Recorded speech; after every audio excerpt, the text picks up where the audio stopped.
Both self-control and intelligence are really important and contribute to success in life in a lot of different ways. And so it's an interesting question to think which one would I rather have, or which one is more important.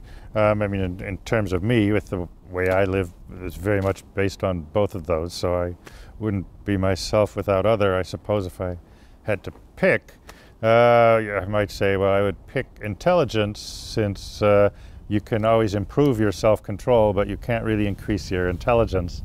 To be highly successful in a competitive area, having both of those is a strong advantage. And people argue about which one is more important, which has a bigger share of accounting for the outcomes, and that's debatable, and it might depend on the context.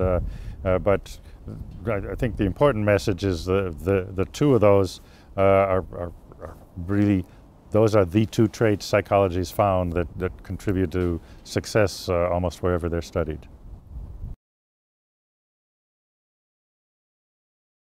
Okay, I'm not a brain expert in the operation of self-control on the brain. There are people studying that, and I think there's still much to be learned. And you know, in rough, crude terms, the self-control is handled more in the front part of the brain, the newer parts in terms of evolution, whereas the desire, temptation, that sort of thing comes from the older part of the brain. For willpower, which is somehow the energy to make you resist temptation and do what's better in the long run, it means being able to see beyond your momentary feelings and desires and wishes, to incorporate the long-term perspective into the short-term. I've been talking to people about cigarette smoking as an interesting case of an addiction, and it strikes me it would always be rational to have one more cigarette, because the chances that one more cigarette are going to damage your health are so small as to be trivial, whereas you get a definite pleasure from having that next cigarette. I don't smoke cigarettes, so I don't know it, but I understand from people say it brings a good positive feeling of energy and happiness and so on. So it always makes sense to have one more. It's just if you always make that decision of having one more, you'll smoke way too much and probably damage your health. So what you need to do, the task of willpower here, is to take the long-term perspective and say, I have to act as if this decision now is the decision I'm always going to make, and use the single instance to exemplify the other. And that's a bit irrational, but that does really work in the long run. It's only irrational in the short run.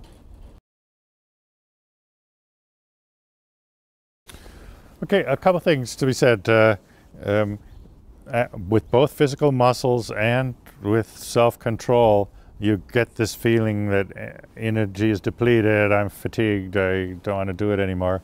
That comes long before you're really running out of energy. So you have more energy than you think. Biology selected us that we needed to conserve our energy. Our ancestors didn't know when they were going to eat again. They didn't know when they might get an illness or an infection and would need a whole lot of the body's energy supplies to fight that off and to enable them to live. So the natural inclination is to conserve energy, which is both done by stopping to exercise when your muscles get tired and cutting back on self-control, and that's what we call ego depletion. So your attitudes, if you understand you have more, if something is really important, you're able to put in more energy and do it. If you're running a certain distance for exercise and you get tired, you might give up. But if you're running because people are chasing you, wanting to kill you, you find you have more energy and can keep going. And in the same way, on a self-control task, when people's willpower is depleted and they'd be inclined to not use such self-control and to take shortcuts, if it's really important, if there's money in it, if it's good for society, or help them be the person they want to be, or committed to someone they love, then they can do better. It doesn't give them any more energy, but it makes them willing to expend the energy they have. And at some point, it's dangerous to expend too much energy, but that point is very far removed in modern, well-fed, civilized beings. Evolution has designed us for a much more uncertain kind of life. I've only recently started to study planning. It's a fascinating topic, and it's something.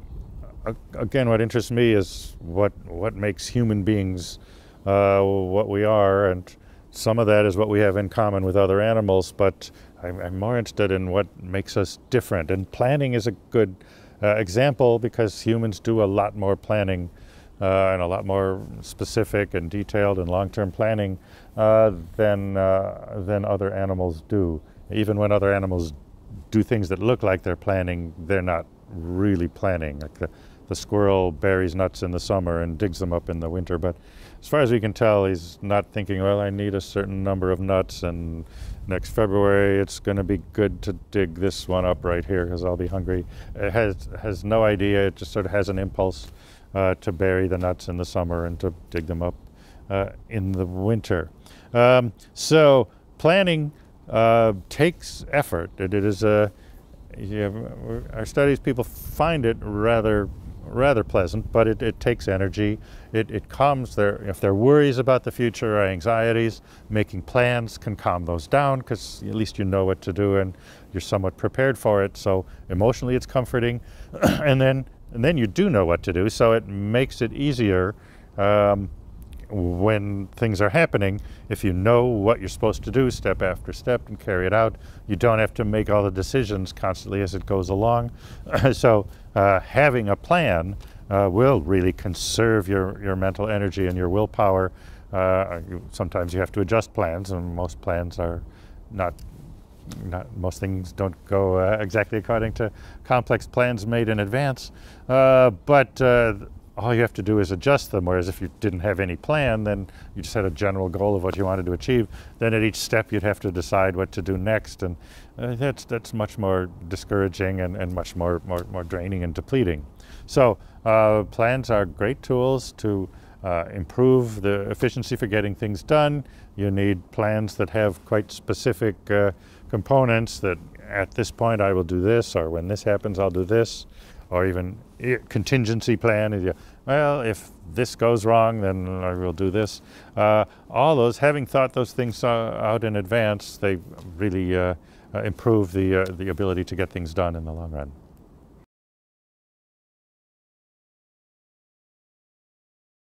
We start from the principle that willpower is limited and the body's reluctant to use a lot of it except when it's necessary, and so it conserves it for the real challenges.